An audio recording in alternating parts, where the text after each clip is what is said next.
maging aliping handa.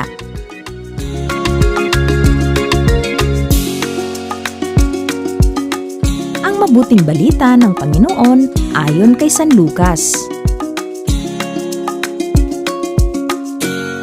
Noong panahong iyon, sinabi ni Kuya Jesus, "Maging handa kayong lagi at panatilihing maliwanag ang inyong mga ilawan. Tumulad kayo sa mga aliping naghihintay sa pag-uwi ng kanilang Panginoon, buhat sa kasalan, upang kung ito'y dumating at kumatok ay mabuksan nila agad ang pinto. Pinagpala ang mga aliping aabutang nagbabantay pagdating ng kanilang Panginoon. Tandaan ninyo, magbibihis siya at pauupuin sila. Ipaghahanda sila ng pagkain at pagsisilbihan. Pinagpala sila kung maratnan silang handa pagdating ng Panginoon, maging sa hating gabi o sa madaling araw man. Sinasabi ko sa inyo, kung alam lamang ng may-ari ng bahay kung anong oras darating ang magnanakaw, hindi niya pababayaang makapasok ito. Kayo man ay dapat na humanda, sapagkat darating ang Anak ng Tao sa oras na hindi ninyo inaasahan."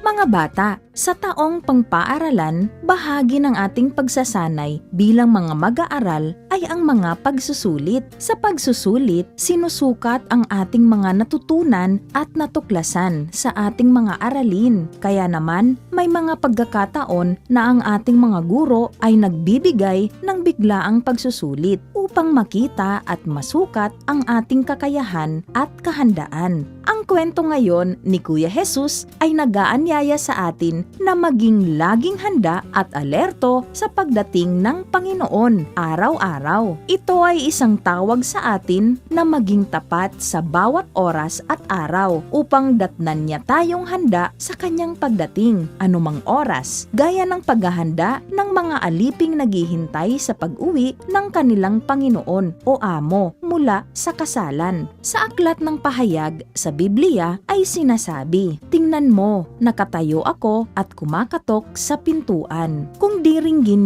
man ang aking tinig at bubuksan ang pinto, papasok ako at kakain akong kasalo niya." Ang Panginoon ay dumarating sa atin mga bata sa pamamagitan ng mga tao sa ating paligid, sa ating magulang, kapatid, kaklase o guro, o kaya sa mga namamalimos sa lansangan. Sa makatuwid, si Kuya Jesus ay dumarating sa atin sa anyo ng mga taong nakakasalamuhan natin at sa mga pangyayari sa atin sa araw-araw. Kaya naman, inaasahan ni Kuya Jesus na alerto natin siyang makilala sa mukha ng kapwa nating nakakasalamuha upang tunay na masabing isa tayong aliping handa sa pagdating ng Panginoon. Inaasahan tayo ni Kuya Jesus na maging alisto rin sa ating paglilingkod sa kapwa upang datnan niya tayong handa at may mabuting kalooban, gaya ng ilawan na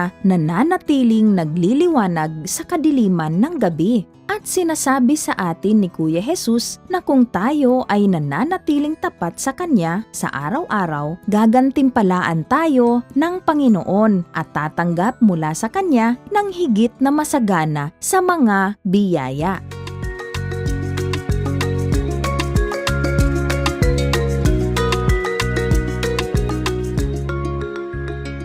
Paano tayo magiging aliping handa sa pagdating ng Panginoon? Una, ugaliing laging magsimba at magdasal. Ikalawa, maging masipag sa pagtulong sa kapwa, lalong-lalo na sa nangangailangan, kahit pa sa hindi natin kakilala. At ikatlo, mas kilalali natin si Kuya Jesus sa pamamagitan ng pagbabasa ng turo ng simbahan, sa Biblia at sa katisismo.